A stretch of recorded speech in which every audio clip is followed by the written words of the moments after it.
네, 안녕하세요. 최동석입니다.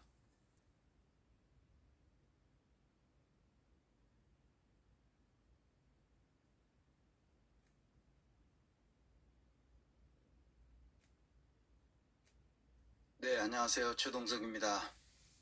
오늘은 지난 시간에 이어서 제 2편 이재명 대표에게 제가 하고 싶은 말, 그것은 민주당 개혁이죠.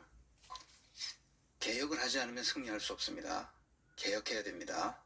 어떻게 할 것이냐. 지난 시간에는 비전이 그렇게 중요하다. 비전이 없는 조직은 반드시 망한다. 그 말씀을 드렸고, 그래서 비전은 뭐 대동세상. 오늘은 이제 전략론을 하겠습니다. 전략론은 그 비전에서 비롯된 그 여러 이니셔티브들을 어떻게 전략적으로 규합해서 실행해 갈 것인지의 아주 기초적인 이제 기초 부분만 얘기하고, 전략론으로 들어가면 거기도 복잡합니다. 그렇지만 누구나 알 수 있는 수준에서 오늘 강의를 하고, 나중에 이제 어느 정도 이해됐다 싶으면 그땐 구체적인 전략을 어떻게 실행하는지 그때 가서 공부하도록 하겠습니다. 제가 정치가 문제로구나 하는 것을 알게 된 이후에 정치판을 이렇게 들여다보니까 뭐 정치인들하고 얘기를 많이 해본 적은 없습니다. 얘기 보니까 이 경영학에서 얘기하는 인사조직론과 전략론이 사실은 그대로 다 맞아요. 국가도 조직이니까 인사조직론이 그대로 규모만 다를 뿐이지 똑같다는 것을 알게 됐어요. 그래서 제가 경영학적인 입장에서의 인사조직론을 정치판에서도 쓸 수 있도록, 정당도 쓰고 또 국가 운영에서도 쓸 수 있도록 그렇게 강의를 제가 계속 하고 있는 겁니다. 오늘은 이제 전략론에 대해서 기본을 얘기하겠습니다. 네, 할 얘기가 워낙 많아서 이제 줄이는데, 어떤 선생님이 댓글에다 그렇게 쓰셨더라고요. 소론이 너무 길다. 본론을 빨리 얘기하라. 시간 많이 간다. 그런 얘기를 하셔가지고, 그런데 제가 서론을 길게 얘기하는데 낙금하는 이유가 있습니다. 그러나 이제 바쁘신 분들은 본론으로 들어가서 바로 보시려면, 제가 강의가 다 끝나고 나서 또 시간을 내서 일일이 들으면서 그 각 섹션별로 어디로 바로 가라고 다 시간 표시를 해 놓습니다. 그러니까 바로 이제 나중에 보시는 분들은 그 시간 표시한 그 섹션으로 들어가서 다시 들으시면 됩니다. 네. 자, 이제 왜 제가 서론이 긴지 이해하셨죠? 왜냐하면 이렇게 가르치는 사람이 대한민국에 없다는 거예요. 누군가 이걸 가르치면 대강 이해를 하고 또 제가 생각이 다른 측면만 얘기하면 되는데, 어느 누구도 이걸 가르치는 사람이 없어요. 제가 컨설팅하고 자문하는 일을 해왔다 했잖아요. 다 처음 듣는다는 거야, 이런 걸. 이런 거 누구한테도 배운 적이 없다는 거야, 전부 다. 그러니까 아무도 가르친 적이 없는 거지. 컨설팅 회사가 얼마나 많아.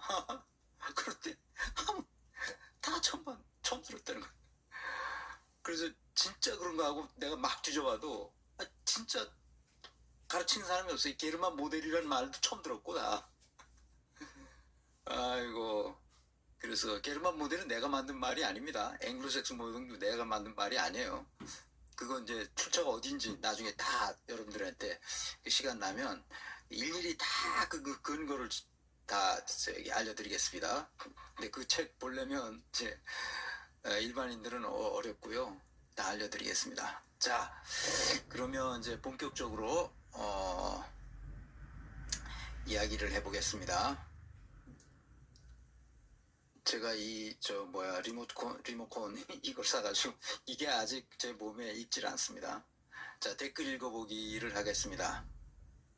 이분이 이제 그레이트 하모니라는 필명을 쓰시는 분인데 오늘 여기 오셨는지 모르겠습니다만, 그레이트 하모니님이 아마 한국에서 계시는 분인지 해외에 계시는 분인지 정확히 모르겠습니다만 하여튼 그 자이언트 5795를 쓰시는 분인데 앞에 길게 이제 댓글을 쓰셨어요. 근데 앞에 말은 무슨 말인지 다 이해가 됐고 그래서 이제 그래서부터 읽어드립니다. 그래서 제가 댓글로 여러 번 최동석 박사님께 말씀드립니다. 조직론에서 매력적인 비전은 마음을 뜨겁게 하는 오늘 방송의 그런 것이 아니고 돈이어야 합니다.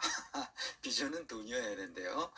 마음을 뜨겁게 하는 것이 제일 높은 행복 추구와 지속시간 유지가 되나? 문제는 이를 따를 사람이 10% 될까? 90%는 다 돈에 관심을 가지기 때문에 가능성이 낮습니다. 그래서 제발 현실 세계에서 일어나는 있는 사실 그대로 보고 따라야 합니다. 구자형 선생님. 선생님 정말 고맙습니다. 선생님 덕분에 정치가 국민들의 삶에 얼마나 많은 영향을 미치는지 새삼 더욱 잘 알게 되었습니다. 네, 맞습니다. 정치는 우리의 생활 그 자체이기 때문에 정치인들을 멀리하거나 그 사람들을 이상하게 생각하거나 그러면 안 됩니다. 우리하고 같은 그 세계에 우리하고 똑같이 살아가는 그 생활인들이죠. 그런데 다만 그들이 해야 할 accountability, 그러니까 성과 책임이 우리 일반인들과 다르다는 거예요. 그럼 완전히 공익을 위해서만 살아가는 사람이어야 합니다. 그래서 엄청난 거기다 이제 세비를 거기다 투여하고 있는 거죠. 자기가 받는 그만큼 그것 이상으로 국가를 위해서 해내야 되는 사람들이죠. 자, 그러니까 문제는 이를 따를 사람이 10% 될까 90%는 다 돈에 관심을 가지기 때문에 가능성이 낮다는 거야. 그러니까 비전을 아무리 멋있는 걸 해도 가슴이 잠깐은 뜨거워지지만 지속 가능하지 않다는 거지. 돈이 거의 개입돼야 되기 때문에. 그래서 제발 현실 세계에서 일어나는 있는 사실 그대로 보고 따라야 합니다.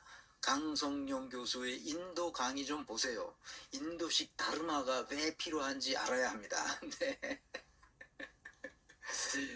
네, 자꾸 이상적인 것만 따지고 안 되는 영양 타령만 하면 하수입니다.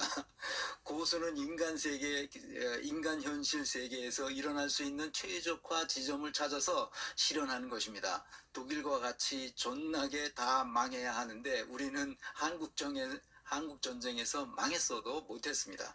제로 베이스였는데 왜 독일은 되고 한국은 못했을까요?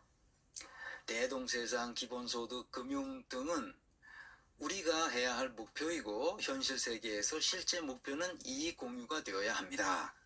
이 돈 얘기예요. 이것이 가장 효율적인 것으로 사람들을 통합할 수 있습니다. 네. 제 강의를 오랫동안 들으셨는데 이 그레이트 하모니 님이 그런데 아직도 이제 돈의 세계에서 떠나지 못하신 거죠. 그래서 제 생각을 말씀드리겠습니다. 인구의 10%는 엄청난 숫자입니다. 인구의 10%는 500만 아닙니까? 500만은 엄청난 숫자죠. 인구의 1%만 해도 얼마입니까? 50만 명만 되어도 국가는 변할 수 있습니다. 왜 그럴까요? 요 1%가 상층부를 구성하면서 그 사람들이 돈과 관련 없이 자기가 우리 공동체를, 우리 사회를 위해서 자기 몸을 헌신하는 사람들이 생긴단 말입니다. 저는 10%만 되면 정말 좋겠어요. 저는 1% 50만 명만 돼도 정말 좋겠습니다. 뭐 더 바랄 것이 없어요. 그러면 국가는 변할 수 있습니다. 아니요. 저는 0.1%만 있어도 됩니다. 5만 명만 있으면 국가는 뒤집어집니다. 그 사람들이 정치인을 하기 때문에. 독일이 그렇습니다. 일반 서민들은 다 돈 하면서 우리네 우리처럼은 아니지만 좌우지간 비슷합니다. 다 사람 사는 데가 다 비슷해요. 그런데 저 윗대가리로 올라간 사람들, 정치인들, 그 사람들은 다 공동체를 위해서 내가 무엇을 해야 할지 헌신하는 사람들입니다. 그래서 독일이 졌게 된 거예요.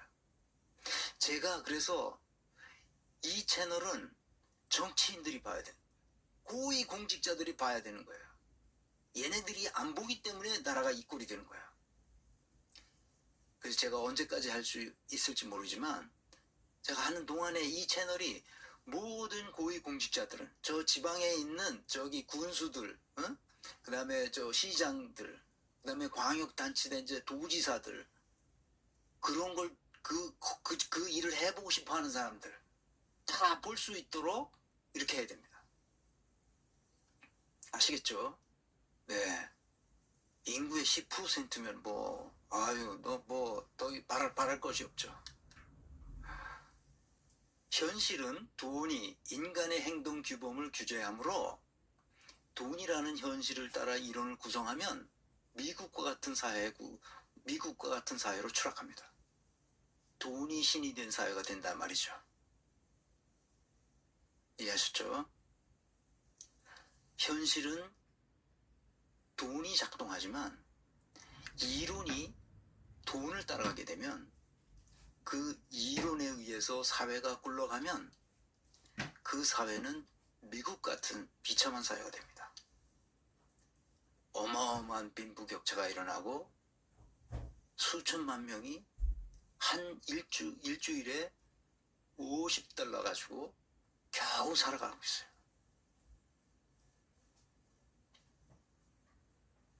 미국은 어마어마한 강대국이죠. 엄청난 힘을 가지고 있죠. 그러나 상당 부분은 노숙자들이에요. 샌프란시스코가 아주 천국 같은 요새 그야말로 샌프란시스코 아닙니까? 그런데 거기 노숙자들로 도시 개발이 불가능할 정도가 됐습니다. 놀랍죠? 놀랍습니다. 우린 그런 나라가 돼서는 안 되죠. 종교의 배후에는 뭐가 있습니까? 돈이 있습니다. 제가 쓴 책, 인간의 이름으로 다시 쓰는 경영학이라는 이제 10년 전에 출간한 그 책, 그것도 이제 재판을 수정 보완해서 다시 내야 되는데 시간이 없어서 못 쓰고 있습니다만, 그 책을 보면 거기에 다 썼어요, 제가. 종교의 배후가 사실은 돈이라고. 기독교의 첫 출발이 돈에서 시작됐어요. 제가 미안한 얘기지만 아우구스티누스가 그 돈이에요, 돈. 전부 다는 아니지만 기독교의 기본 이론의 토대를 쫙 놓은 사람이 우리가 성 어거스틴이라고 말하는 아우구스티누스 아닙니까? 삼위일체론서부터 시작해서 원죄론 이런 거를 다 기초를 놨던 분 아니에요? 위대한 분이죠. 그게 다 돈 때문에 그렇게. 그래서 펠라기우스 논쟁이라는 건 여러분 잘 아시잖아요. 펠라기우스는 전혀 다른 이 이론을 주장했죠. 같은 예수의 가르침을 가지고도. 근데 펠라기우스가 패배하고 누가 이겼습니까? 아우구스티누스가 이겼어요. 그런데 펠라기우스파는 완전히 사라졌지만, 그 기록도 없지만, 그러나 펠라기우스를 비판하는 아우구스티누스의 이론을 통해서 펠라기우스가 무슨 주장을 했는지는 역사학자들이 다 밝혀냈습니다. 아우구스티누스가 이겼죠. 아우구스티누스가 왜 이겼냐? 거기는 돈이 있었거든. 그래서 이제 부자들이 남편이 죽으면 과부가 됐잖아요. 그 과부가 그 재산 가지고 다 어떻게 다 수도원에 교회에 다 혼납해서 천국 가도록 다 이끌었던 사람이 아우구스티누스예요. 그래서 아우구스티누스가 그 자기가 펠라기우스하고 이기기 위해서 로마 주교에게도 편지 쓴 이런 거 다 남아 있어요. 돈입니다, 돈. 그래서 그렇게 해서 교리가 정리됩니다. 기독교의 교리가 정리돼서 삼위일체, 그 다음에 이 원죄설 이런 것들이 정리가 돼가지고 중세로 들어갑니다. 그래서 암흑기로 들어가다가 나중에 이제 문해혁명을 거쳐서 계속 혁명이 일어나서 나중에 종교혁명도 일어나지 않습니까? 그래서 마틴 루터에 의해서 종교혁명이라고 그것을 이어받은 칼뱅이 또 엄청난 일을 저질러서 오늘날과 같은 이제 그 기독교의 교리, 개신교의 교리가 이제 만들어지고 그러는 거죠. 그 교리가 어디로 가요? 청교도로 넘어가고 청교도로 영국의 청교도들이 거기서 탄압받으니까 미국으로 가가지고 청교도들이 무슨 어떻게 돼?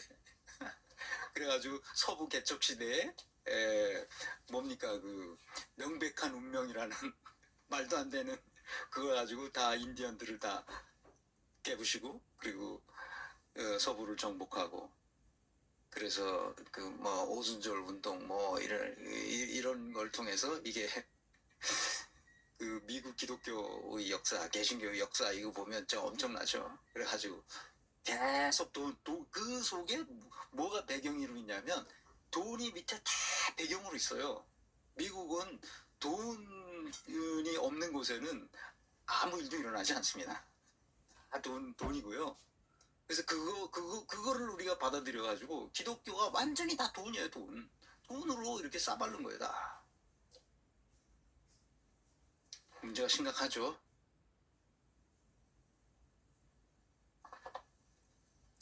문제가 심각합니다. 예수의 가르침하고 아주 멀어졌어요.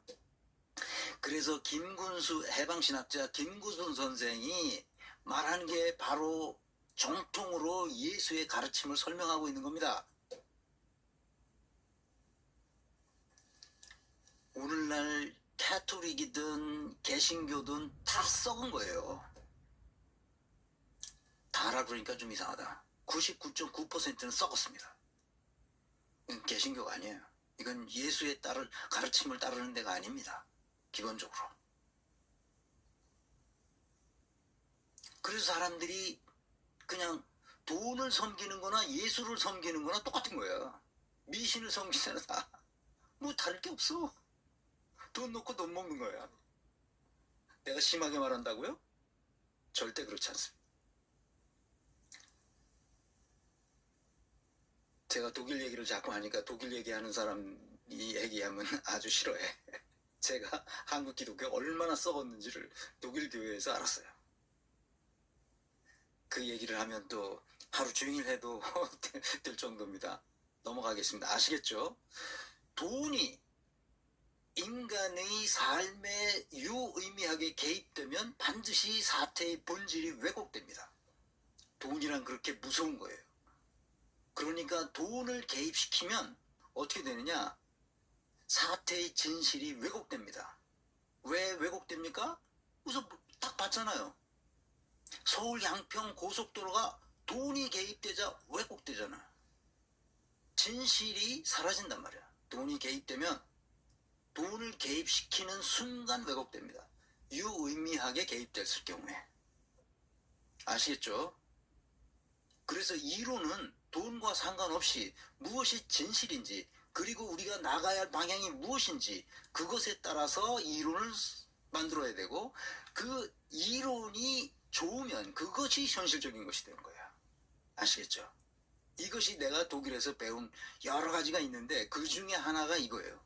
좋은 이론만큼 현실적인 것은 없다는 거예요. 그래서 내가 가르치는 이 이론이 우리 현실에서 실행되기를 간절히 원하기 때문에 내가 이 수고를 하는 겁니다.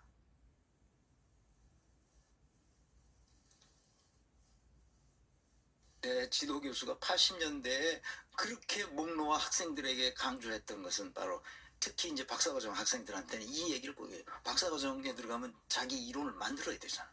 그러니까 nichts ist so praktisch wie eine gute Theorie. 이 말은 무슨 말이냐? 좋은 이론은 반드시 현실에서 나오는데 그 현실을 변화시킨다는 뜻이야. 그러니까 좋은 이론은 현실을 무시하지 않지만 현실을 더 좋은 곳으로 만들어간다는 그런 뜻이야 이게. 이해하셨기를 바랍니다. 그래서 현실에 근거한 이론은 현실을 변화시키는 것이 아니라 기득권층에 의해서 현실을 타락시킵니다. 아시겠죠?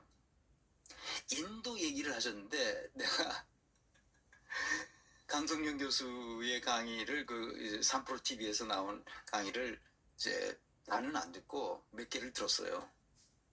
저 나름대로 인도에 대한 생각이 있습니다. 제가 한양대학에 근무할 때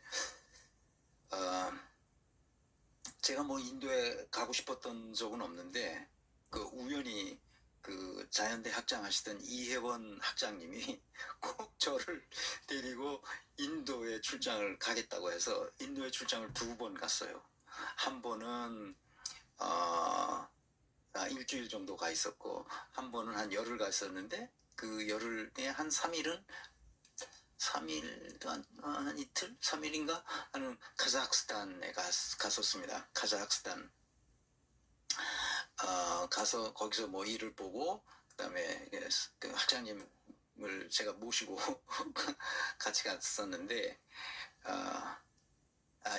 그래서 2번 인도 출장을 가고 나서 인도에 대한 제 감각이 생기기 시작했습니다.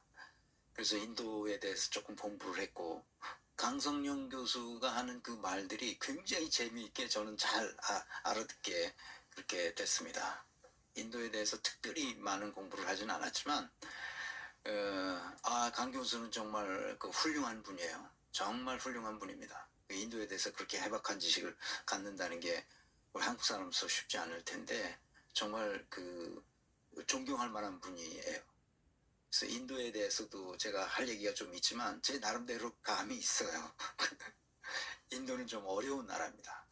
그래서 왜 어려운지는 나중에 기회가 되면 그때 하기로 하고요. 그래서 이렇게 댓글 써주신 것은 아주 고맙습니다. 그 다음 이어서 댓글을 계속 쓰셨는데 돈 버는 방법을, 이 같은 분입니다.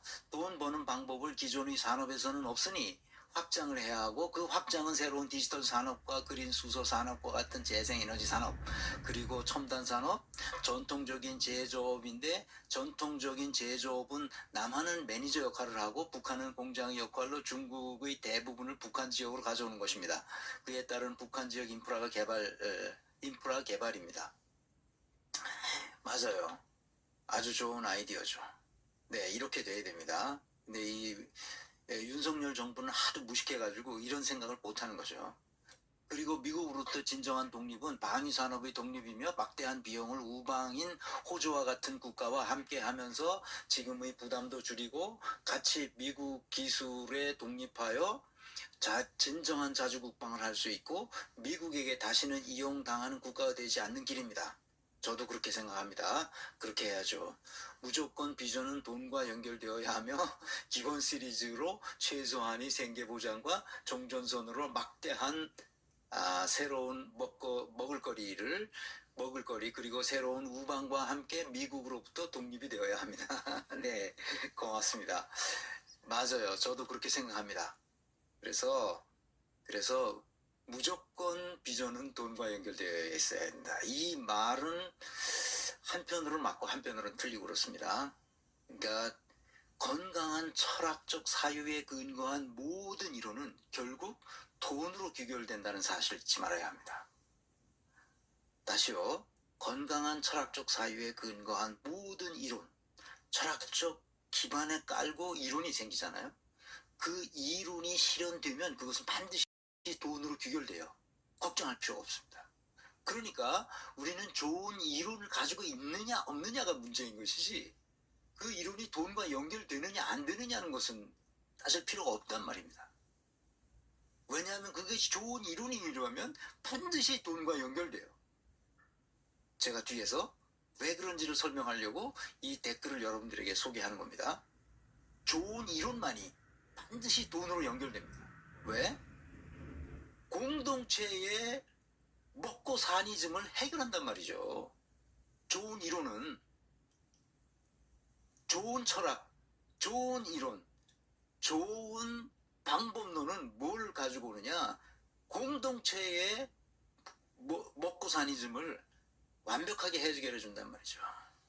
미국은 그래서 미국에서 나온 이론들은 공동체의 먹고 사니즘조차 해결하지 못하고 있다니까? 노숙자들을 그 수많은 노숙자들을 어떻게 처리할 거야 지금? 돈이 너무 많아서 주체할 수 없는 사람들이 그렇게 많은 나라에서 자기 나라에 사는 공동체를 어떻게 저렇게 방치하는지, 이거는 사람으로서 할 수 있는 일이 아니에요. 아시겠어요? 좋은 이론은 반드시 공동체의 먹고 사는 짐을 완벽하게 해결해 줍니다. 그래서 좋은 이론인 거예요. 좋은 이론만큼 현실적인 것은 없는 겁니다. 제가 경영학자라고 계속 강조하는 이유는 바로 그겁니다.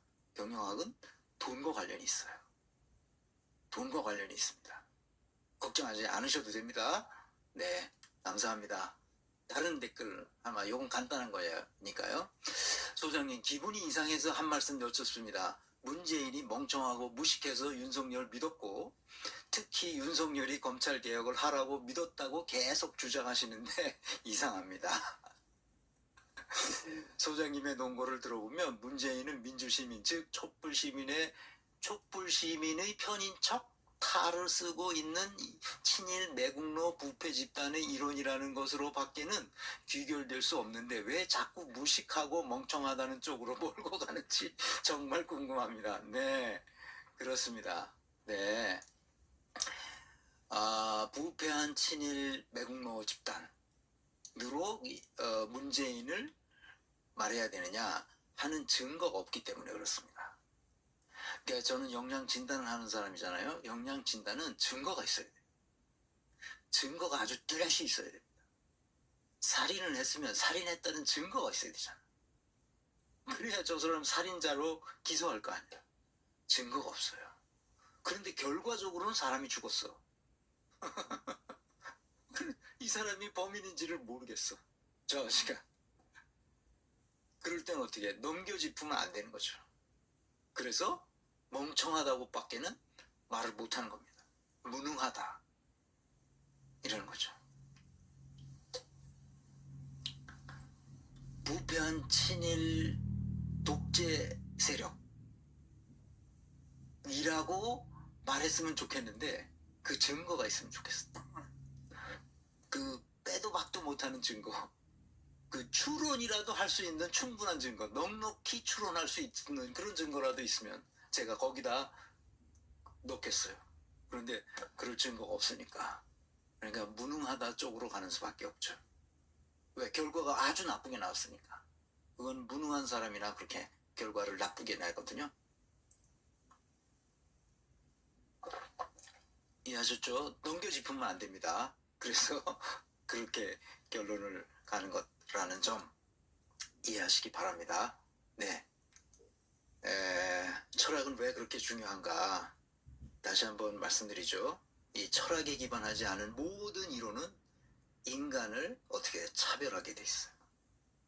그래서 문제가 되는 겁니다. 그래서 제가 옛날 이야기로 제가 할 때 독일 이야기를 했습니다. 근데 독일에서 공부한 사람이라고 다 저처럼 이런 생각을 하지 않습니다. 독일을 향해서는 오줌도 누지 않겠다는 독일에서 공부하던 사람들을 내가 많이 봤어요. 그래서 독일 욕합니다. 맨날 독일 욕해요. 독일 놈들 나쁜 놈들이라고.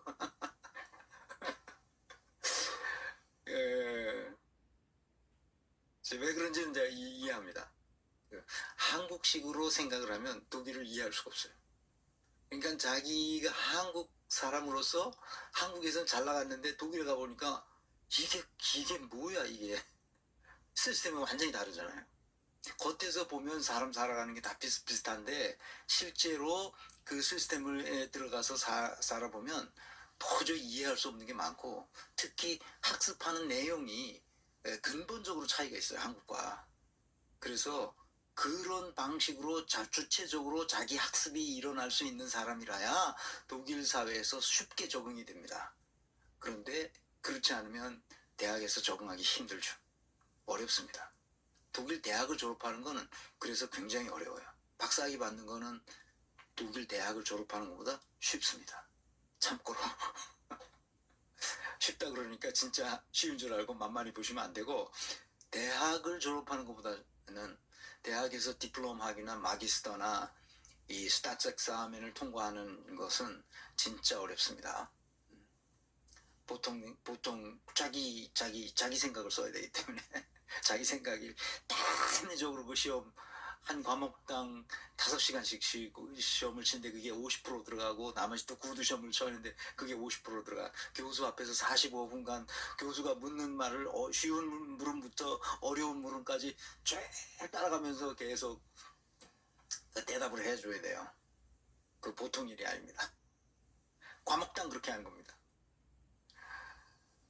그 김호준이 말대로 하면 존나 어렵습니다. 그러니까 그거 다 통과한다면 보통 얘기가 아닌 거죠.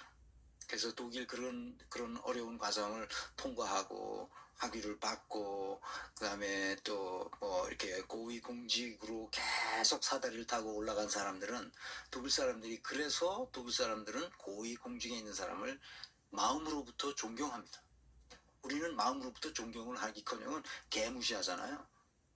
누가 원희룡을 사람이라고 칩니다. 누가 이상민을 사람이라고 칩니까? 누가 한동훈이를 제대로 된 사람이라고 칩니까? 독일에서 그 정도 높은 수준으로 올라간 사람들이 그냥 올라간 게 아니기 때문에 우리하고는 완전히 게임이 다르죠. 그러니까 구조와 시스템이 다르기 때문에 그렇습니다. 그래서 조직을 어떻게 분석하느냐는 걸부터 가르칩니다.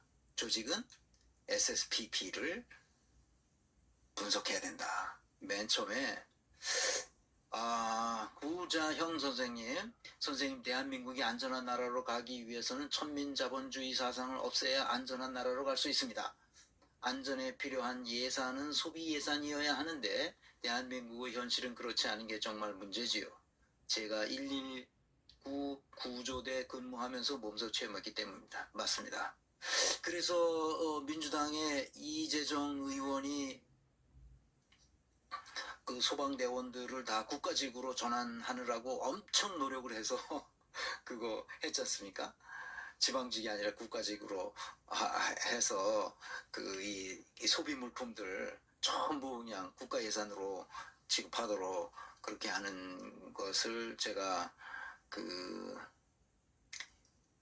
저기 누구죠? 이재정 변호사였죠. 이재정 변호사였다 이제 국회의원 돼서 그거를 아주 그냥 그거 안 해주려고 그러는 사람들을 전부 설득해서 어떻게든지 그걸 해내는 그 모습을 보고 내가 그 이재정 의원을 좀 영양 진단을 해야 되겠다 하는 생각을까지만 했었습니다. 그때 바빠서 못했는데 맞습니다.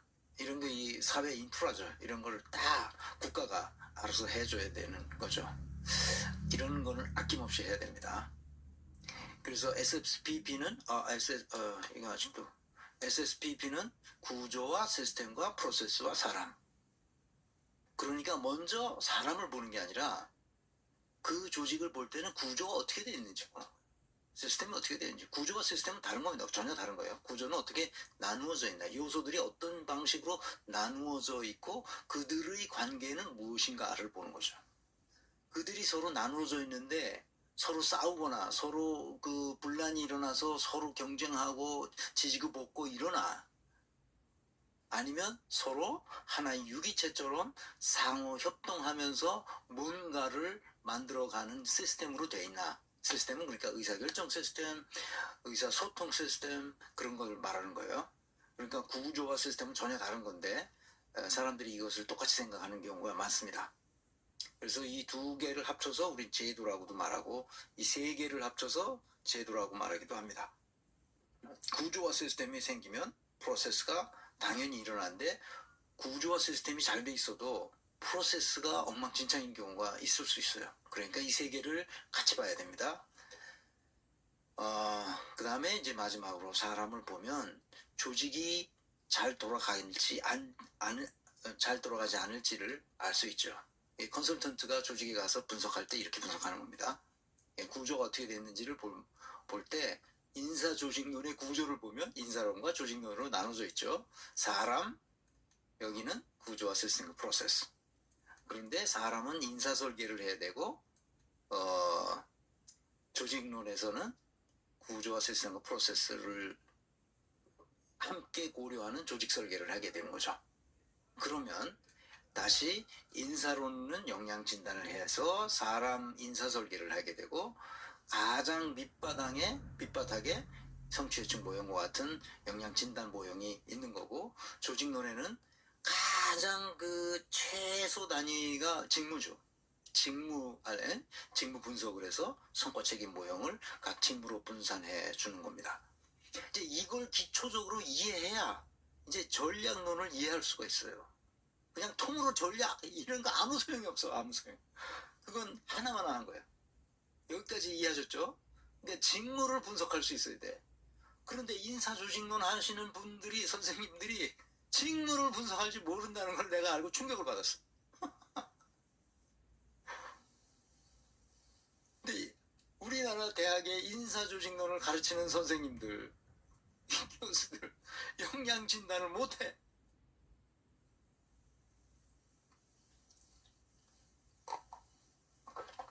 그런데 논문을 계속 써내. 내가 그걸 보고 하도 아이고 참. 그래서 자, 이제 이 영양 진단과 직무 분석 이 두 가지를, 저는 그렇게 마이크로 한 세계를 연구하는 사람이잖아요. 한 사람, 한 직무, 그거를 어떻게 설계해서 조직 설계와 인사 설계를 어떻게 한다 하는 거죠. 오케이, 여기까지 이해하셨으면 이제 구조를 분석할 때 이런 구조냐 하는 거예요. 이런 구조에는 명령 통제 시스템이 작동하잖아요. 그러니까 이 맨 꼭대기에 뭘 갖다 놓는 거예요? 가장 그 권력을 많이 집어줘. 거기가 다 모든 것을 먹어버려요. 권력의 모든 것을 먹어버려. 여기가 마치 최종 권력인 것처럼 만들어 놓고 거기다 어떤 한 사람을 올려놔. 그 사람이 권력을 다 가지고 있는 거지. 지금 우리나라가 그 꼴이잖아. 권력을 다 가지고 있어. 지 마음대로 해.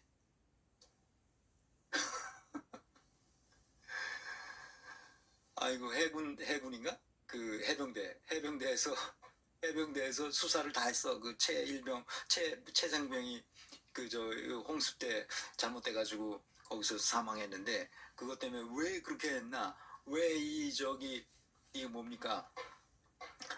이거 뭐 조끼, 이거 그 뭐죠? 구명조끼 이런 것도 안 입고 거길 그냥 그 홍수 그냥 떠내려가게 내버려둔 거야. 그러니까 이 지휘관이 뭐하고 자빠졌는 거야? 말이 안 되잖아. 그래서 수사를 했어. 수사를 했더니 윗대가리까지 다 걸려 나온 거야. 그래서 그걸 청와대 국방부 장관 사인하고 청와대까지 다 보고가 된데, 청와대에서 스톱. 그 지 마음대로 하는 거야 지금. 청와대가 아니라 대통령실에 보고했는데 대통령실에서 아이쿠 해가지고 또 다시 그랬더니 그 수사했던 수사 책임자가 이거 뭐야, 이거 장관이 사인해서 끝나는 거지. 이래가지고 그래서 자기는 이거 다시 못하겠다 이런 모양이야. 그랬더니 항명 그래가지고 또 직위 해제시키고 지금 해병대가 난리법석을 떨고 있어요. 이래처럼 멍청한 놈을 맨 꼭대기에 올려다 놓고 그 놈한테 명령을 받아. 이런 등신 같은 조직이 어딨어.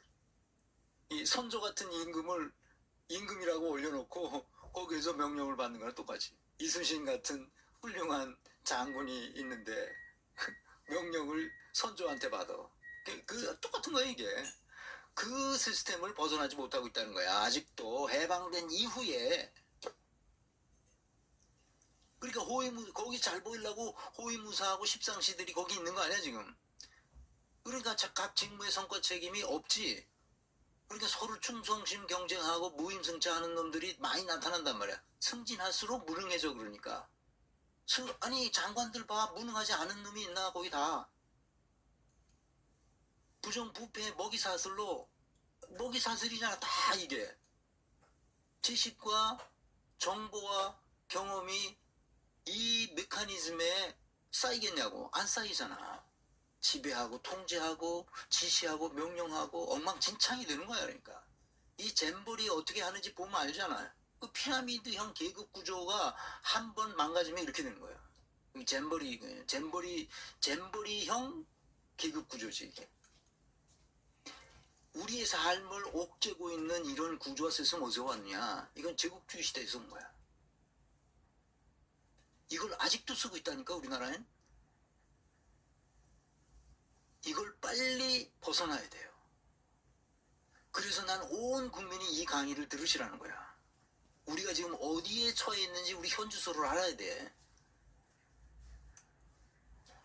게르만 모형 리더십으로 빨리 바꿔라. 네트워크형 수평 구조로 해라. 어떻게 하냐? 구성원들이 각자 자기 능력에 부합하는 직무를 맡아. 그리고 능력 있는 사람은 큰 직무를 맡고 능력이 좀 덜한 사람은 작은 직무를 맡으면 된다고. 명확한 성과 책임이 있어. 자기 역할이 뭐라는 게 명확하다고. 능력에 부합하는 역할과 책임을 갖게 되지. 그러니까 자기 실현이 일어나고 서로 배려하고 상생하고 남의 걸 빼올 필요도 없고 남을 짓밟아야 내가 올라간다고 생각하지도 않아. 각자 자기 일을 하니까. 게슈탈트라는 건 전무, 게슈탈트 테라피, 게슈탈트 필로소피, 게슈탈트 사이콜로지 하는 이게 바로 이 게슈탈트라는 말이에요. 독일어에서만 나오는 말이야. 이거는 영어로도 한국어로도 번역이 안 돼. 그래서 게슈탈트라고 그냥만 쓰는데, 게슈탈트는 전무, 전체 이러면 전체 이 전체가 시스템으로 공유된단 말이에요. 시스템적으로. 놀랍잖아요.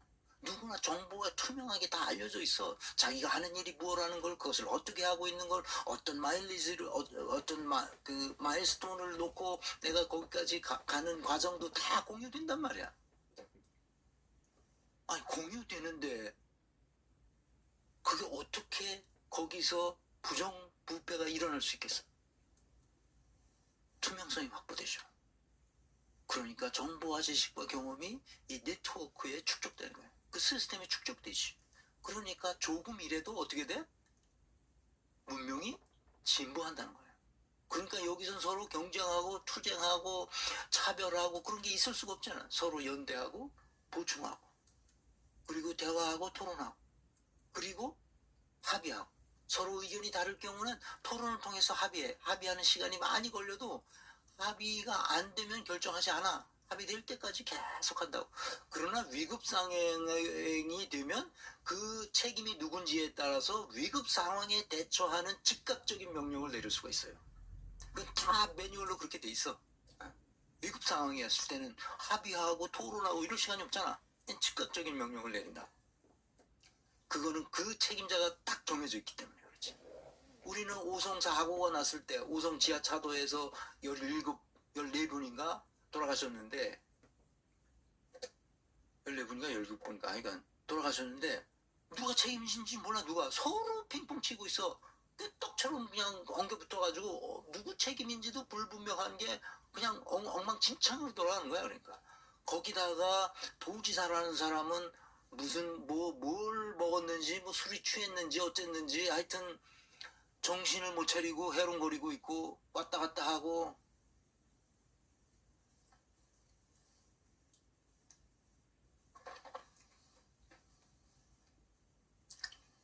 그 도청에다가 뭐 김건희 사진, 윤석열 사진 갖다 걸라고 그러다가 얻어맞고 그것도 치우고. 그 정신 나간 사람들이야. 이게 정신 나간 사람. 자기가 무슨 일을 해야 되는지를 모르는, 직무에 대한 개념이 없는 사회란 말이에요.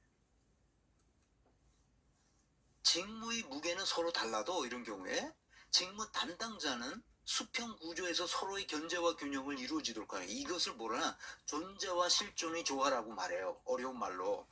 나중에 뒤에서 얘기할게요. 자, 이제 그래서 우리는 어떻게 해야 되느냐. 대전환이 일어나야 된다는 거지. 지금은 대전환의 시대거든. 피라미드형 계급 구조를 네트워크형 수평 구조로 바꾸려면 첫 번째 해야 되는 게 뭐냐? 분권화해야 된다는 거야. 직무의 권한을 모두에게 그 직무에 부합하는 어카운터빌리티로 다 분산 수용시켜주는 거야. 전략이 이거와 똑같은 거야. 전략은 뭐냐 하면 누가 지시하고 명령해서 전략이 실행되는 게 아니라 각자 알아서 자기의 이니셔티브를 자기가 수행하는 것, 그것이 곧 전략이야. 내가 왜 전략에 대해서 이렇게 잘 아느냐? 내 논문이 전략적 경영에 있어서 리더십 수요와 효과적인 리더십 수요 충족, 이게 내 논문의 제목이야. 전략적 경영을 토대로. 리더십 수요가 발생했을 때 어떻게 하면 효과적으로 리더십 수요를 충족시켜 줄 것인가 하는 것이 내 논문이라고 30년 전에 썼지만, 그러니까 이 전략론은 심오한 측면이 있어요. 그게 함부로게나 나온 게 아니야. 이게 전쟁에서 군대에서 나온 거 아니야. 이 개념이 엄청난 얘기야. 이것도 심오한데 오늘은 그냥 맛보기로 어떻게 해라 이렇게만 말씀을 드리겠습니다.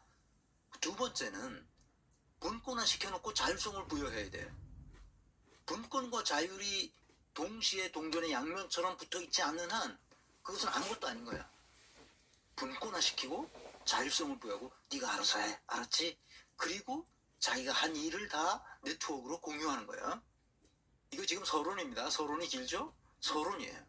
서론을 이해하지 못하면 전략을 이해하지 못하기 때문에 계속 하는 겁니다. 반복하는 거예요.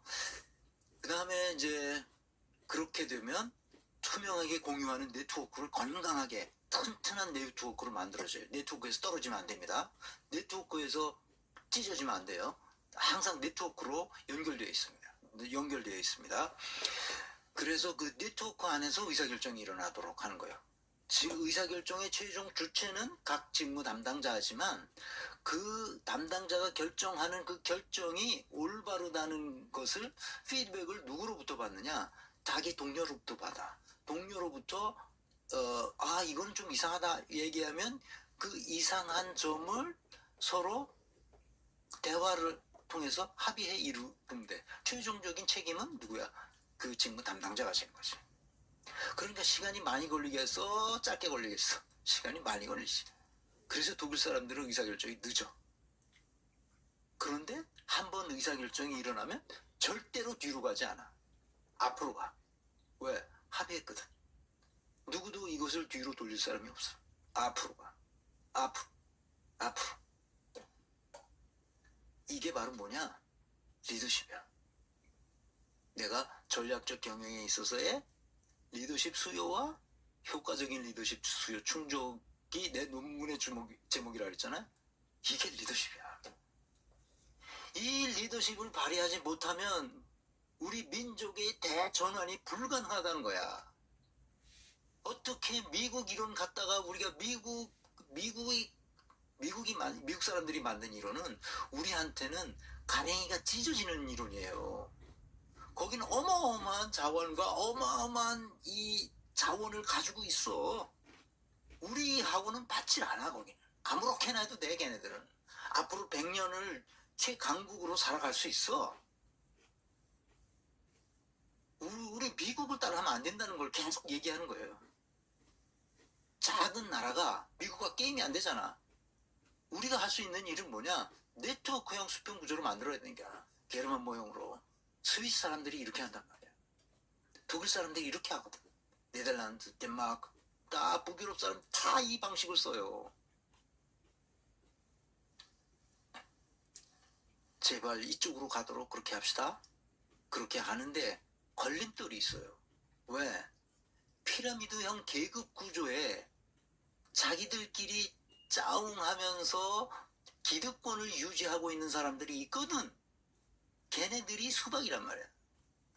근데 수박이란 말을 못 쓰게 하더라고. 저기 누구야? 우상호가.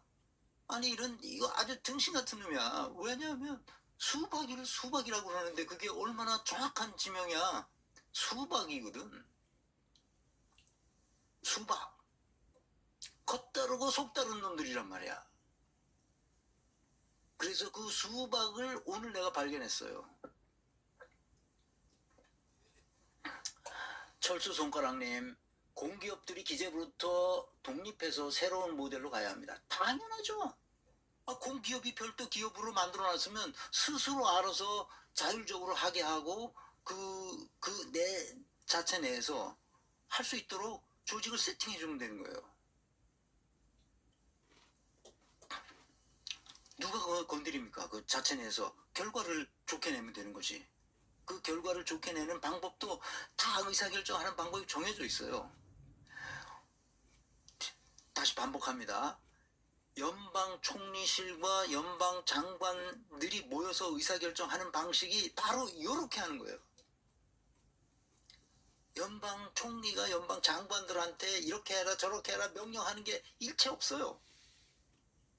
비전을 가지고 그 비전을 찢어서 각각 이니셔티브를 가지고 가서 또 그걸 가지고 구체화시키고 또 그걸 가지고 국실장들이 과장들하고 구체화시키고 이렇게 해서 실행되는 거예요. 그러니까 연방 총리가 했던 국정 운영의 가이드라인이 그대로 말단 공무원들에 의해서 시민들에게 집행되는 이 과정이 너무 아름답지 않아요? 나는 이거를 공부하면서 이렇게 의사결정하는 거로구나 하는 것을 알고 내가 충격을 받았어요. 우리나라는 어떻게 해? 명령하거든.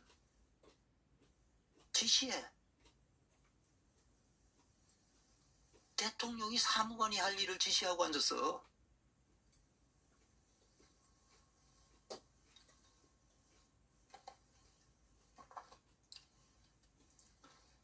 자, 이 서론을 이해했으면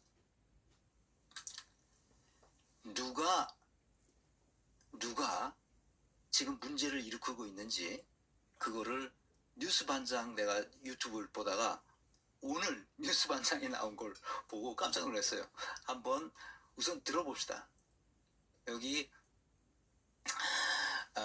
박광원 얘기가 나와요. 한번 들어봅시다. 그 이 대의원제 폐지와 관련된 반대 의견들이 아마 민주당 내에 있는 모양이에요. 그 대의원 제도를 폐지하는 것을 반대하는 자들이 다 누구야?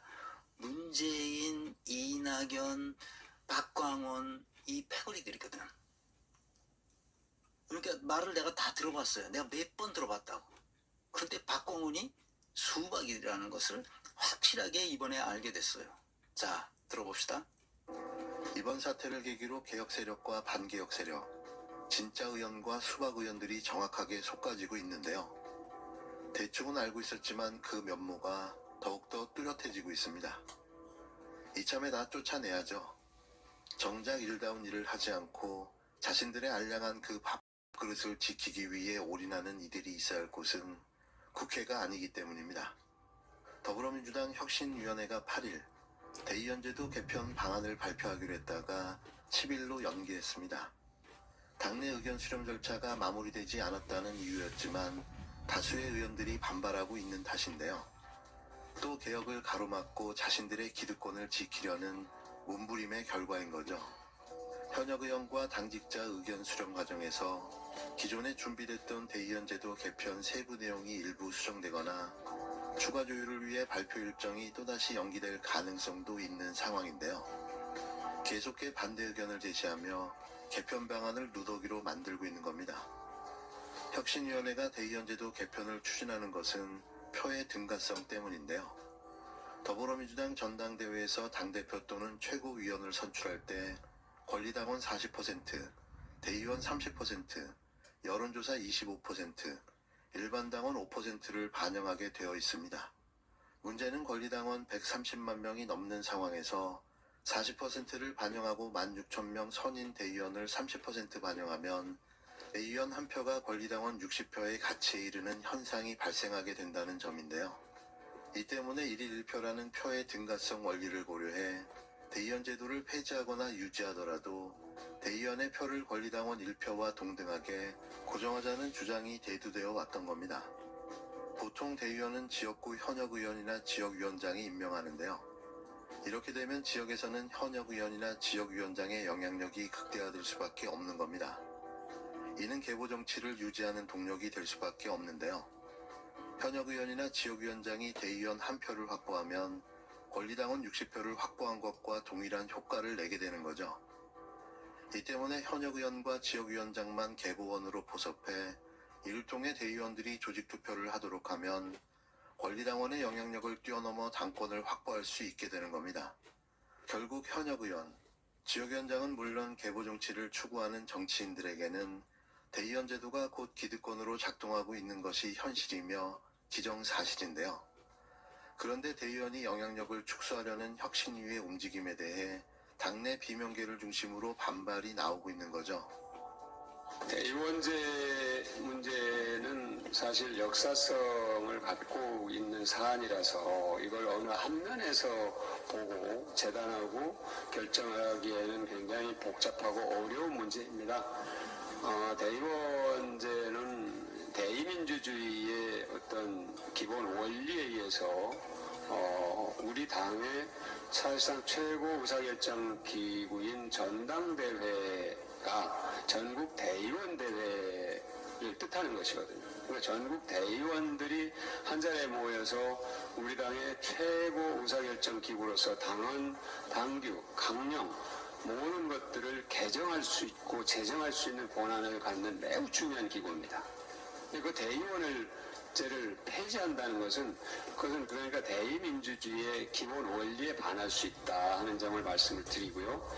또 하나는 대의원제가 우리 당이 전국 정당화를 꾀하면서 권리당원 숫자가 부족한 지역, 특히 우리가 전략지역 또는 취약지역이라고 얘기하는 TK나 또는 불경지역, 또 강원도 이런 지역에는 권리당원 수가 수도권이나 충청이나 호남 지역에 비해서 절대적으로 부족합니다. 그러면 우리가 전국 정당을 지향하면서 선거법까지 고쳐서 지역 편중 현상을 해소하자고 하는 그런 목표를 갖고 있는 정당이 전국 정당의 목표를 버릴 수는 없습니다. 그러면 권리당원들만으로 중요한 당의 의사결정을 할 경우 특정 지역의 의사결정권이 극도로 왜소해지고 위축되고 제약되는 겁니다. 그런 현상을 보완하기 위해서 대의원제를 도입해서 각 지역위원회에 대의원제를 대의원을 2개 한 겁니다. 이것이 김대중 대통령 때부터 있었던 우리 당의 전국 정당의 가치를 지키는 매우 중요한 제도라는 점을 말씀을 드리고요. 네. 이 박광훈 원내대표의 이 말이 얼마나 멍멍이 소리인지 그거를 얘기해 보겠습니다. 뉴스 반장 그 얘기를 듣고 제가 대의원 제도를 잘 설명하고 있어서 그대로 인용했습니다. 뉴스 반장의 사전 허락을 받지 않았지만 12분짜리인데 제가 그 한 5분으로 잘라서 올렸습니다. 다시 한번 뉴스 반장 그 담당하시는 선생님한테 감사 인사를 드리고요. 박광훈 원내대표의 설명을 보면 현행 대의원 제도가 계속 두어야 하는 이유를 몇 가지로 설명하고 있습니다. 우선 대의원 제도를 없애는 것은 첫째, 역사성이 있기 때문에 한 면만 보면 안 된다고 말하고 있습니다. 그렇지만 우리 전체를 보자고. 우리 사회 전체를 보자고. 그리고 세계적인 흐름을 보자고. 전체를 보게 되면 반드시 구태를 그대로 답습하고 있는 것이 보여요. 대의원 제도가. 역사성이 있다고 어쩌고 떠드는데 역사성이 있으면 그게 의미가 있습니까? 이 시대에? 없으면 버려야 될 거 아니야. 왜 버려야 되느냐? 지금 지역구 의원이나 지역위원장은 자신이 임명한 대의원만 거느리고 있으면 자신이 왕처럼 그 지역에서 군림할 수 있거든요. 안민석이 그러고 있거든 지금. 자기 지역구의 시의원, 도의원을 다 자기 부하로 데리고 있어요. 그래서 갑질을 하고 있다고. 갑질하다가 걸려가지고 지난번에 뭐 몇 년 전인가 그렇게 오래되지는 않았는데 그거 문제가 되고 그랬어요. 아, 내가 그때 알았어. 국회의원이 그 시의원, 도의원들을 완전히 자기 부하로 부려먹는 갑질을 할 수 있는 그런 체제로 돼 있구나. 그러니까 엉망진창인 거야, 그게 나라가. 그 대의원들은 다 자기 밥 잃을 거 아니야. 자기가 들고 있으니까. 대의원은 또 자기가 지명하거든. 그러니까 엉망진창인 거죠. 때문에 더 이상 국민을 위해 헌신해야 할 동기부여가 안 생겨요. 지역구를 딱 차지하고 나면 그 다음에 모든 정보가 자기한테 있고 자기가 권력을 행사할 수 있게 되기 때문에. 그래서 계보 정치가 생기는 거예요. 그래서 지방 정치가 완전히 죽어버립니다. 지방이 그래서 죽은 거예요. 그래서 대의원 제도를 없애버리고 기존 국회의원들의 기득권 체계를 해체해야 돼. 둘째로 이 박광훈이 하는 얘기를 잘 들어보면 대의민주주의 체제, 대의민주주의를 계속 말하고 있어요. 얘가 대의민주주의로서 최고 의사결정기구인데 전국 대의원 대회죠. 그게 전당대회예요. 당원 당규를 개정할 수 있는 대의민주주의 원리에 반한다는 거예요. 대의원 제도를 없애버리면 대의민주주의. 아니, 대의민주주의라는 거는 직접 민주주의를 하기가 어렵기 때문에 대의민주주의를 한 거예요. 대의민주주의가 원칙이 아니고 즉 우리가 그리스에서 출발한 민주정의 핵심은 뭐예요? 직접 민주주의거든. 그런데 대의민주주의가 생긴 것은 직접 민주주의 할 수 없는 환경 조건 때문에 어쩔 수 없이 대표자를 뽑아서 의회에 보내고 우리 뜻을 반영해라 이렇게 한 건데 이놈들이 반영을 안 하는 게 속속들이 드러난단 말이에요. 지금처럼 우리나라처럼. 그러니까 그것을 보완하기 위해서 허접스러워한 거, 자질구레한 거는 직접 대의민주주의로 그 일꾼들이 가서 하고 일꾼들이지. 그 일꾼들이 너희들이 결정해서 해. 그거는 뭐 큰 문제가 없어. 그러나 중요한 것은 직접 민주주의 체제로 직접 하도록 돼 있단 말이죠. 어디가 그래? 스위스가 그래. 스위스는 중요한 것일수록 누가 결정하느냐? 주민들이 직접 투표를 해서 결정합니다. 심지어 선출 하는 것도 그렇지만 국가 의사 결정 자체를 찬반으로 해서 결정을 합니다. 몇 개의 안이 있으면 이 중에서 어떤 안을 선택해 달라고 요청하기도 합니다. 직접 민주주의죠. 깨끗하죠. 지금은 더욱 직접 민주주의를 하기가 쉽게 기술이 발전했어요. 그 쓸데없는 박광훈이는 의회 민주주의가 무슨 성서의 말씀처럼 생각하는 거야. 이건 천부의 권리인 것처럼 생각하는 거야. 이 바보지, 바보. 그럼 직접 민주주의를 실행하는 스위스는 어떻게 됐어? 그럼 독일의 각 주는 직접 민주주의 체제를 갖추고 있거든요. 그러면 독일의 각 주는 그럼 뭐 바보들인가? 왜 직접 민주주의를 하게? 세 번째로 전국 정당을 지향하기 때문에 TK나 부울경이나 강원 지역의 권리당원 수가 절대적으로 부족해서 지역 편중 현상을 보완하려면 어쩔 수 없이 표의 등가성 원칙을 배제할 수밖에 없다는 투의 말을 하는데 이것이야말로 헛소리에 불과합니다. 김대중 시대부터 지금까지 그런 대의원 제도를 이끌어왔다면 그래서 뭔가 달라지는 게 있어야 될 거 아니야. 달라진 건 하나도 없이 그 지역에서의 부정부패, 계파 정치 이런 구태만 남아있잖아 지금. 180석을 가지고도 왜 아무것도 안 하는 이런 빠가사리 정당이 됐냔 말이야. 그걸 설명해야지. 대의원 제도를 가지고도. 왜 그걸 못하느냐 이거야. 대의원들은 뭘 했어 그러면 지금까지. 빠가사리 정당을 하도록 대의원들은 뭘 했냐고. 이것들이 어디서 슬슬 거짓말을 하고 있어. 박광훈에게 내가 얘기합니다. 지금 우리가 어느 시대에 살고 있는데 아직도 3, 40년 전에 김대중 시대를 얘기하고 있냐고. 이런 친구가 민주당의 지도부의 일원으로 있다는 게 민주당이 저렇게 빠가사리 정당이 될 수밖에 없는 거예요 이게. 한심한 인간들이 뭐 고민정인가 하는 애도 똑같아. 하는 얘기 들어보면.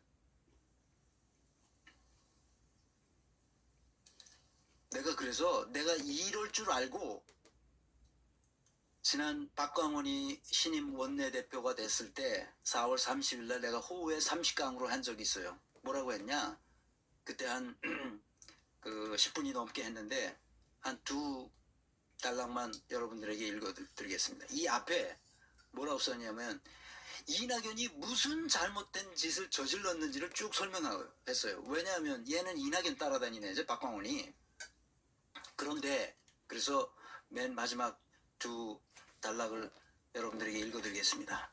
그런데 더 큰 문제는 이낙연의 이런 잘못된 행태에 대해 이낙연 캠프에서는 잘못된 것이라고 말하는 사람이 한 사람도 없었다는 점이다. 이낙연이 무슨 잘못을 저질렀어요? 엄청난 잘못을 저질러 왔잖아 지금까지. 근데 이낙연 캠프에 있는 놈들은 한마디도 그 말을 못하는 거야. 누가 봐도 이낙연이 잘못한 게 한두 가지가 아닌데. 그 중에 한 사람이 바로 박광원이라는 거야. 이낙연 당대표 시절의 사무총장으로 일했고 이낙연 대선 후보 캠프에서도 중책을 맡았다. 당시에도 대장동 사건의 실체가 거의 밝혀졌어요. 그랬지만 이재명이 마치 50억 클럽으로 귀결되는 대장동 사건의 몸통인 것처럼 네거티브 선전선동을 끊임없이 퍼뜨렸어요. 누가? 박광원이. 은근슬쩍 뒷구녕에서.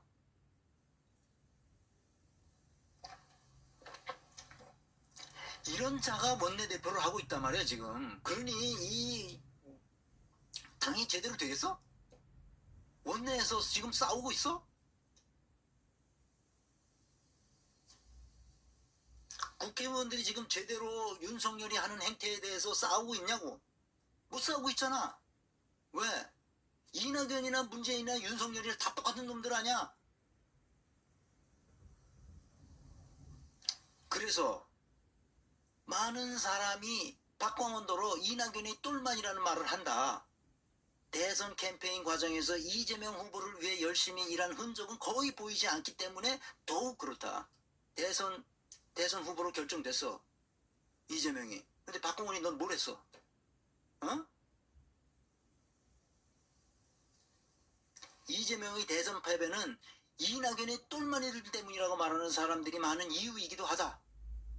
나는 박광원이 정치인으로서 한국 문명의 발전을 위해, 아니 국민을 위해, 아니 민주당을 위해 도대체 무엇을 성취했는지 알지 못한다. 그래서 나는 박광원에게 충고하고 싶다. 첫째, 경제, 외교, 국방 등 국가의 존망이 걸린 문제뿐만 아니라 지금 겪고 있는 국민적 고통은 전적으로 윤석열 때문이라는 점을 명심하기 바란다. 너희들이 윤석열을 당선시켰다는 거야. 둘째, 소위 수박들 자리 챙겨주는 일에 목표를 두지 말고 2024년 4월 10일 총선에서 민주진영 전체 의석이 200석 이상을 얻어냄으로써 윤석열 탄핵을 목표로 하기 바란다. 나는 박광원이 윤석열 탄핵을 목표로 하지 않는 것 같은 느낌이 들어요. 셋째, 당원들의 총의로 뽑힌 이재명 당 대표를 배신하지 않기를 바란다. 지금 하는 일은 배신하는 일이야. 내가 그래서 4월 30일 날 이 호의 강의를 했던 거예요.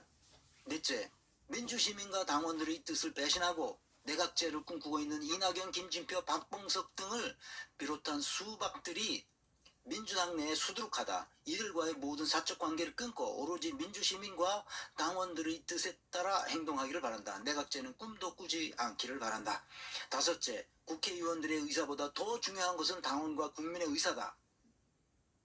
국회의원은 국민을 위해 대리하는 일꾼에 불과하다는 사실을 영원히 잊지 말기 바란다. 정치를 계속하려면 그래야 돼요. 위 5가지 사항을 소홀히 여긴다면 민주시민들의 보편적 역사의식과 시대정신을 거스르는 사태가 벌어질 것이다. 명심하기를 바란다. 끝. 내가 이렇게 했는데 아니나 달라 이 자는 그 배신의 DNA가 있는 것 같은 느낌이 있단 말이지. 어떻게 이낙연을 따라다니냔 말이야. 인간의 탈을 쓰고. 나쁜 놈들. 대전환의 의미를 모르는 이 수박들, 문재인, 이낙연, 박광원, 고민정 등을 포함한 이 수박들이 민주당을 빠가사리 정당으로 만든 장본이라는 사실을 우리 민주시민들은 명심해야 합니다. 그래서 경영 플랫폼을 여러분들에게 소개해서 아까 SSPP 얘기했잖아요. 구조와 시스템과 프로세스와 사람.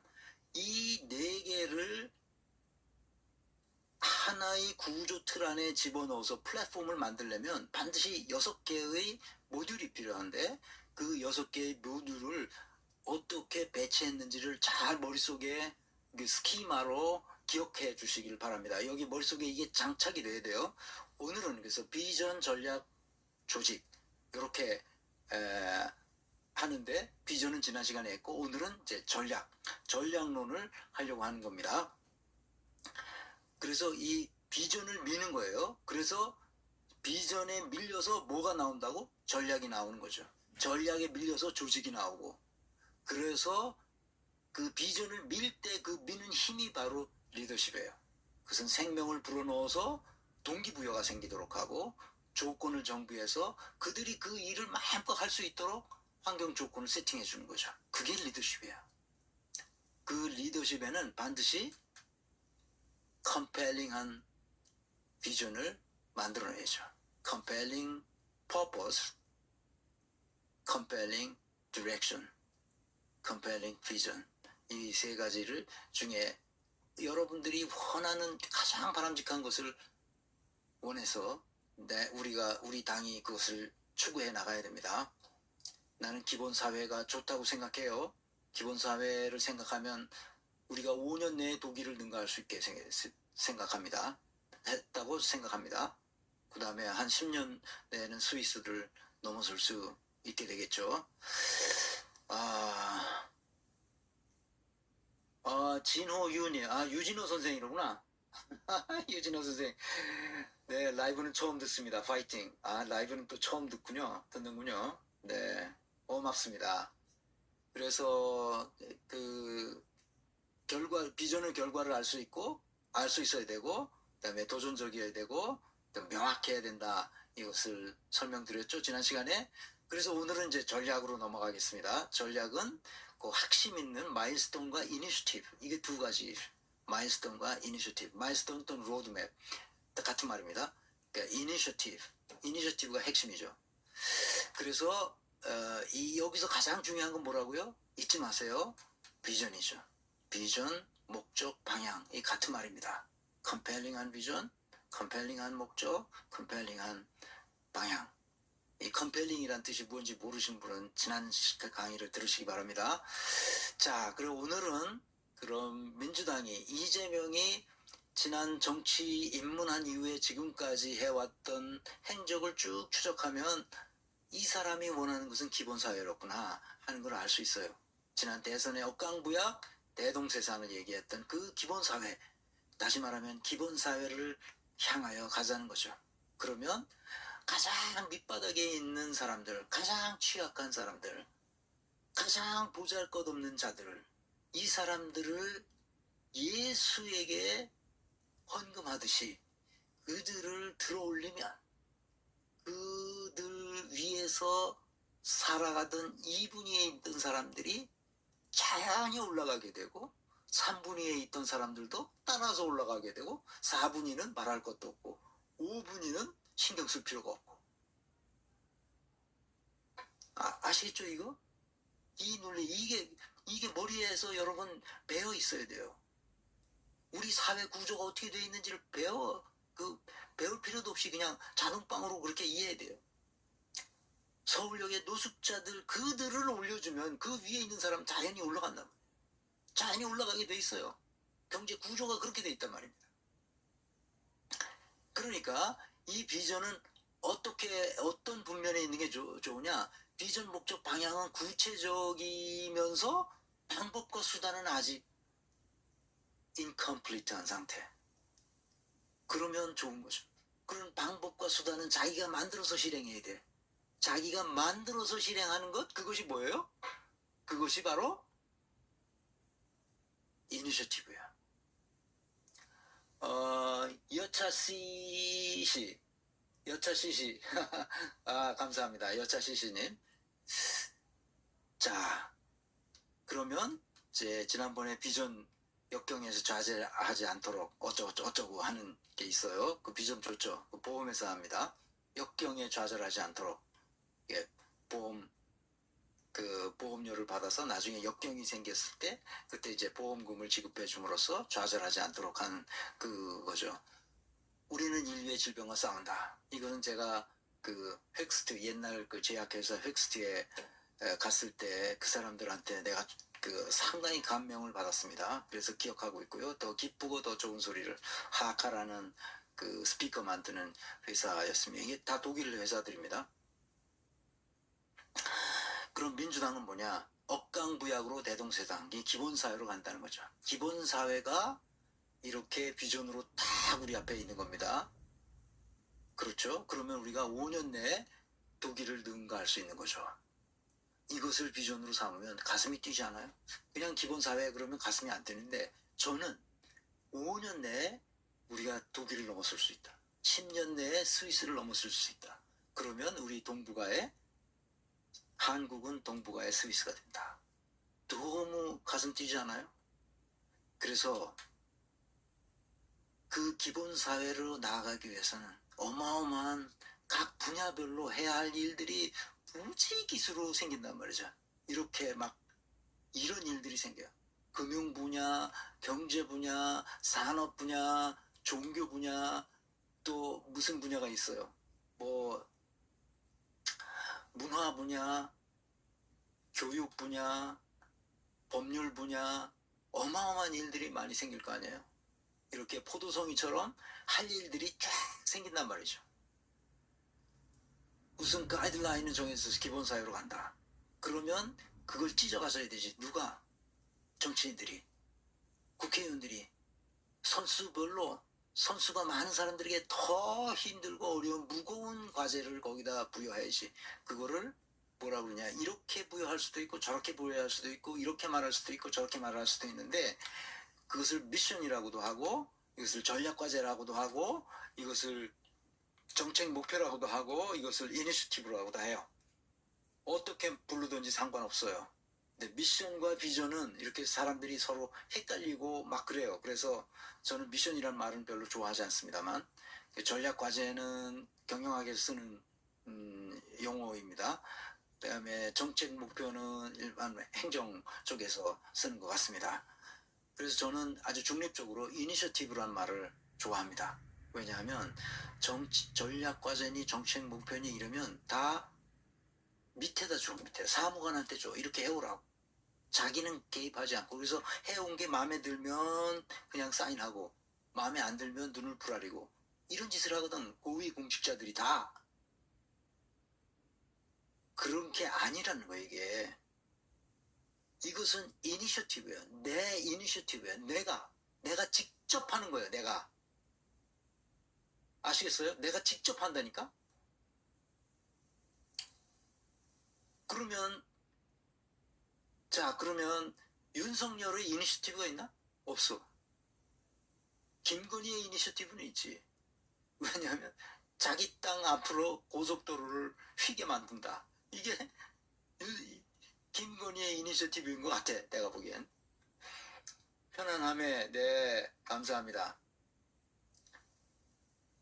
네, 최현관 선생님이 감사합니다. 아시겠죠? 그러니까 이니셔티브라는 말을 쓸게요. 저는 그 말이 아주 정확한 말이라고 생각하기 때문에 우리말에는 그 이니셔티브에 해당하는 말이 없어서 그냥 그 영어 표현을 그대로 씁니다. 이건 뭐 다 아는 거니까. 내가 이니시에이션 하는 거예요. 내가. 다른 밑에 사람 사무관한테 시키면 안 돼요. 밑에 직원들한테 시키는 거 아닙니다. 국회의원은 자기가 그 이니셔티브를 가지고 있어야 돼. 자기 책임이야. 이게 안 되면 자기 책임이야. 이렇게 네트워크를 만들 수 있죠. 이렇게 포도송이처럼 해도 되고 이렇게 네트워크를 만들어서 선으로 연결되어 있으면 됩니다. 똑같습니다. 그게 바로 뭐냐, 그 이니셔티브들이 각각 아까 얘기했던 바로 네트워크형 수평 구조로 있는 거야. 이해하셨죠? 그래서 비전을 여기다 전략으로 연결시켜 주는 겁니다. 각 직무에 배분해 주는 거예요. 이렇게 클리어하고 but incomplete. 아직 할 게 많았어. 내가 5년 내에 기본사회로 독일을 능가한다는 이 매력적인 비전을 아주 클리어하잖아. 내가 피할 수 없어. 왜? 나한테 이니셔티브가 주어졌고 내가 그것을 해야 되겠다고 내가 맡아봤거든. 그 가이드라인에 내 몫이 하나 있는 거거든. 내가 그것을 띄워서 맡았어. 그러니까 피할 수 없어. 그런다 나는 해야 할 게 있어. 너무나 명확한데 나는 해야 할 게 있는 거야 지금. 무슨 말인지 아시겠죠? But incomplete. 내가 완성시켜야 돼 이제. 아직 완성이 안 됐기 때문에. 이해하셨죠? 그래서 매력적인 비전이 그렇게 중요한 거예요. 내가 다시 우리는 인류의 질병과 싸운다는 이 비전을 가지고 있던 획스트에 우리가 견학을 갔었다 그랬잖아요. 엑스쿠시온. 경영학부 학생들은 가끔 이제 교수가 자기가 자문을 했거나 자기가 아는 기업체를 이렇게 연결해서 학생들하고 같이 버스 타고 거기 가서 경영진하고 얘기합니다. 거기서 점심도 같이 얻어먹고 그래서 그거 해줘요. 그러면 내가 좋은 점은 그런 경영 전공 학생들한테 자기 회사를 PR할 수도 있고 뭐 여러 가지 좋은 점이 있으니까 자기네가 비용을 내서 그렇게 합니다. 그러니까 교수하고도 무슨 인연이 있으니까 그렇게 했겠죠. 어쨌든 가서 제가 비커에 그 페이스북 안으로 나오는 거를 비커에서 타서 그 안내하는 직원이 마셨다고 하는 얘기를 지난 시간에 했잖아요. 한 가지 더 뭐냐, 회계 담당 책임자가 우리한테 브리핑 하는데 뭐라고 그러냐, 자기가 나와서 우리는 인류의 질병과 싸우는데 내 업무도 그런 업무입니다. 그런데 이 사람이 회계 담당이야. 자기 회계 담당인데 이 일을 하면서 나는 인류의 질병과 싸우는 사람입니다 라고 시작을 해. 근데 자기 재무회계 관리회계를 담당한 책임자야. 그러면서 자기네 회사의 회계, 그러니까 재무 상태가 어떻게 이루어지며 어떤 서큘레이션을 걸쳐서 어떻게 나가고 주주들한테 어떻게 배당하고 뭐 그렇다 이런 얘기를 해주는데, 시작은 저는 인류의 질병과 싸우는 사람입니다. 근데 회계 담당자야. 그게 이 사람들에게 내면화되어 있는 거지.